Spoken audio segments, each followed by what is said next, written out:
우주의 지도를 한번 상상해보세요. 수없이 많은 은하들이 사방으로 흩뿌려진 작은 빛처럼 끝없이 펼쳐진 어둠 속에 가득 차 있습니다. 별 사이의 어두운 틈 너머에도 역시나 수억, 수십억 개의 별들이 존재하고 있다고 우리는 알고 있습니다. 만약 그 모든 별들을 전부 볼 수 있다면 밤하늘은 마치 불꽃처럼 눈부시게 빛났을 거예요. 하늘의 아주 좁은 틈새에도 별이 하나하나 꽉 차 있었을 테니까요. 여러분 안녕하세요. 천체 망원경은 이런 추정을 뒷받침해주고 있습니다. 어두운 틈새들은 별빛으로 메워지고 망원경의 성능이 좋아질수록 별들 사이의 간격은 점점 좁아집니다. 망원경을 이리저리 돌려보면 어느 쪽을 봐도 별이 가득해요. 이쪽에도 저쪽에도. 어라? 잠깐만요? 저건 뭐죠? 텅 비어있는 하늘이네요. 마치 누가 지우개로 하늘의 한 부분을 지워버린 것처럼 덜렁 비어있는 공간이 보입니다. 더 강력한 망원경이면 뭔가 보이지 않을까요? 좋아요. 한번 써보자고요. 그런데 화면에 잡히는 풍경은 똑같습니다. 그 하늘의 한 구역엔 여전히 별이 단 하나도 보이지 않아요. 정확히 말하면 우리 은하의 별들 뒤쪽에는 아무것도 존재하지 않는 것처럼 보입니다. 마치 그곳이 우주의 끝이고 그 너머엔 정말 아무것도 없는 것처럼 느껴집니다.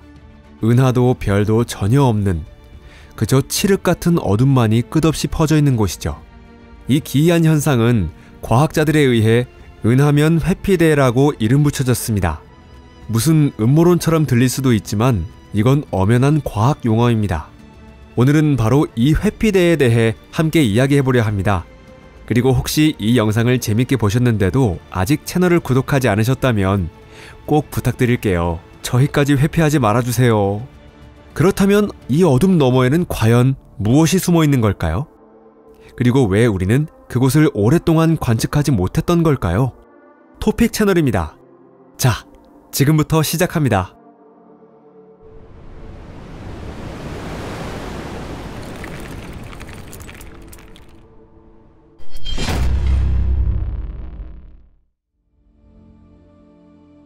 보이지 않는 공백은 어떻게 발견되었을까?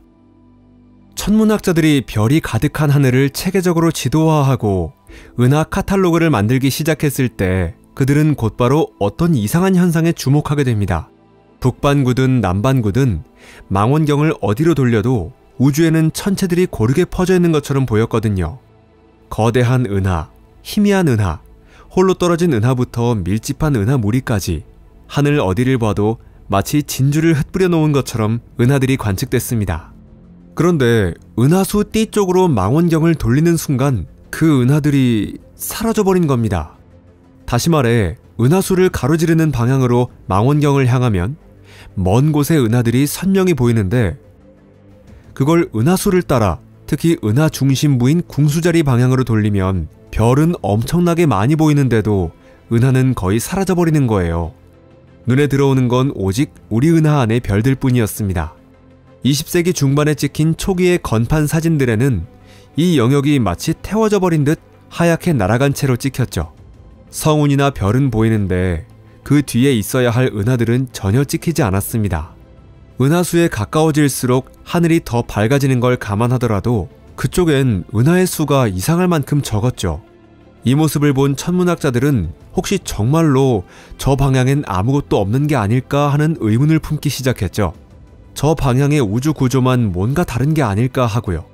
1950년대에는 태양계 자체가 거대한 공허의 중심에 있고 그 주변만 유독 은하 밀도가 낮은 게 아닐까 하는 신중한 가설을 제시한 학자도 있었습니다. 그리고 이 회피대야말로 우리가 우주의 특별한 장소에 존재한다는 증거가 아닐까 하는 주장이었죠. 만약 그게 사실이라면 엄청난 발견이지만 한 가지 큰 문제가 있었습니다. 바로 그 방향에 우리 은하의 원반이 자리 잡고 있었다는 사실이죠. 우리가 밤하늘에서 은은한 띠처럼 바라보는 그 은하수 말이에요. 거기엔 별과 성운들이 특히나 밀집해서 존재하고 있었습니다. 관측 결과 그쪽엔 별이 적은 게 아니라 너무 많은 것으로 밝혀졌습니다. 그러니까 그쪽에 은하가 존재하지 않았던 게 아니라 우리 자신이 속한 은하가 시야를 가리고 있어서 보이지 않았던 것임을 마침내 알아낸 거죠. 세 가지 장벽. 특정 영역이 왜 보이지 않는지를 이해하려면 먼저 은하수가 단순히 별들의 집합이 아니라는 사실을 기억해야 합니다. 사실 그 안에는 정말 다양한 것들이 가득 들어 있습니다. 예를 들면 바로 성간먼지라는 물질인데요. 그 양은 무려 태양 질량의 1000만 배에 달할 정도로 어마어마한 먼지입니다. 집을 1년만 청소하지 않아도 양동이로 몇 통씩 먼지가 나올 정도잖아요. 그런데 이쪽은 무려 138억 년 동안 쌓인 먼지입니다.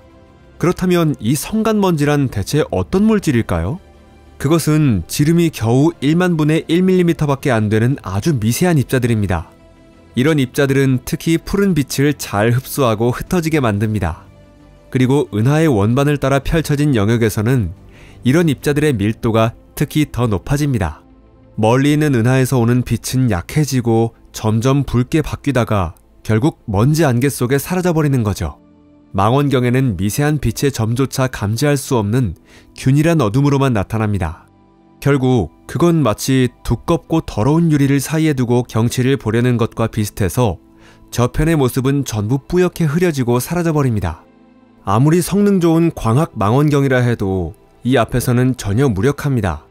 하지만 문제는 그게 전부가 아니었죠. 사실 별 자체도 시야를 방해하고 있었던 겁니다.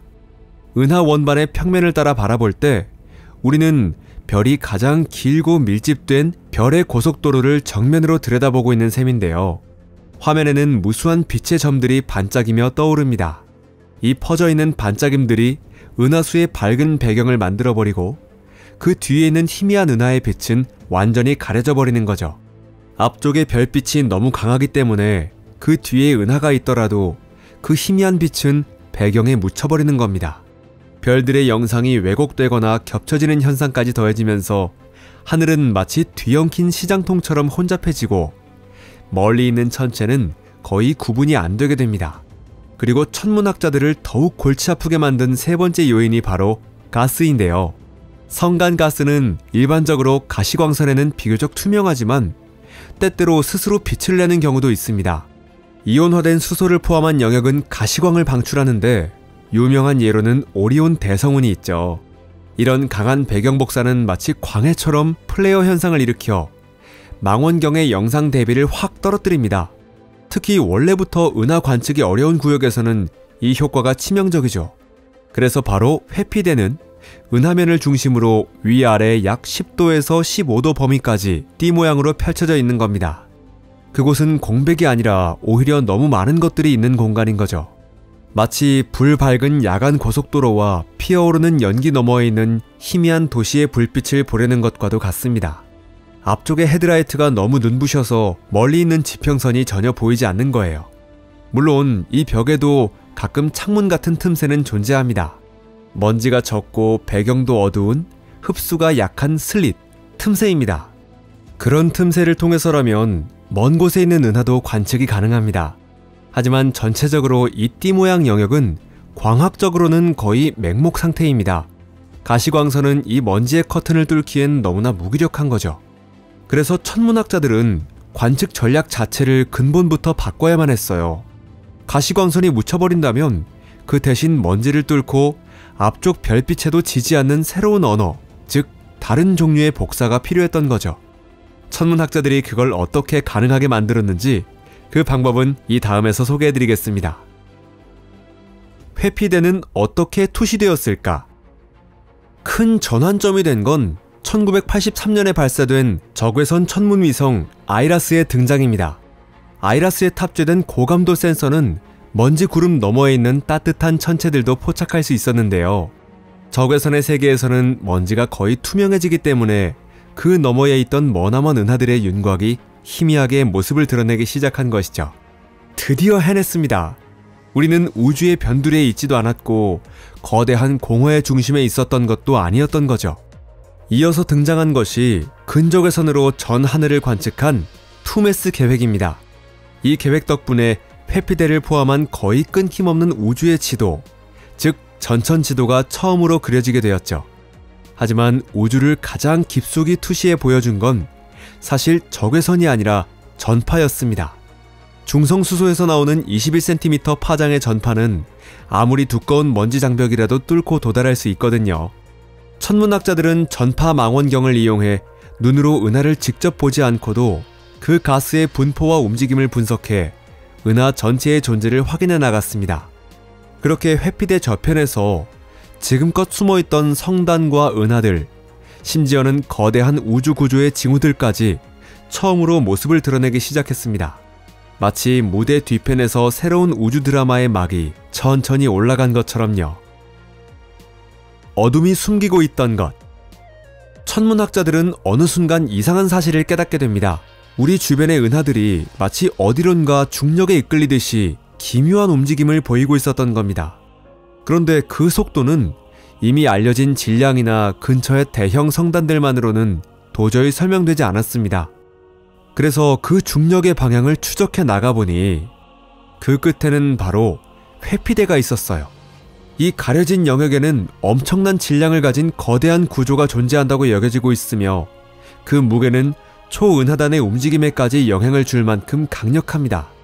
광학적으로는 전혀 볼 수 없지만 그 중력의 영향력은 수십억 광년에 걸쳐 퍼져 있습니다. 그래서 이 존재는 그레이트 어트랙터, 즉 거대한 인력체라고 불리는데, 이는 단일한 천체가 아니라 방대한 질량이 한데 모인 중력 이상 지역으로 먼지의 커튼 뒤에 감춰져 있는 것입니다. 이후에도 은하단이나 우주의 필라멘트 구조처럼 공간을 가로지르는 거대한 구조들이 잇따라 발견되었고, 회피대의 깊은 내부까지 우주의 지도는 계속해서 그려지고 있습니다. 하지만 그것은 그야말로 빙산의 일각에 불과하죠. 천문학자들은 지금도 자문하고 있습니다. 저 먼지 장벽 너머에는 도대체 무엇이 더 숨어 있는 걸까? 혹시 우리는 우주의 대부분을 놓치고 있는 건 아닐까? 그리고 어쩌면 우리는 단지 보지 못했다는 이유만으로 우주의 본질에 관계된 정말 중대한 무언가를 놓쳐버린 것은 아닐까? 신기술 대 오래된 맹점. 와이즈, 비스타, 그리고 스카 같은 최신 관측 프로젝트들은 적외선과 전파 영역에서 지금까지 없던 민감도로 하늘을 정밀하게 스캔하고 있습니다. 요즘은 이미지 처리에도 AI가 활용되면서 먼지로 인한 잡음 속에서도 미세한 신호를 판별해낼 수 있게 되었죠. 머신러닝 알고리즘은 지금껏 은하수의 별들 사이에 가려졌을지 모를 새로운 성단이나 거대 구조가 숨어있을 만한 영역들을 하나씩 찾아내고 있습니다. 회피대를 완전히 없애버리진 못했지만 그 범위는 점점 좁아지고 있죠. 한때 하늘을 가로지르는 광대한 어둠에 띄었던 그것은 이제는 가느다란 벽에 불과하며 과학의 힘으로 조금씩 무너지고 있는 중입니다. 그 벽 너머에 상상을 초월할 만큼 거대하고 그리고 위험한 무언가가 숨어있지 않기를 바랄 뿐입니다. 제발요. 이 영상이 흥미로우셨다면 좋아요 버튼 꼭 눌러주시고 SNS에도 꼭 공유 부탁드려요. 끝까지 시청해주셔서 감사합니다. 그럼 또 만나요. 안녕히 계세요.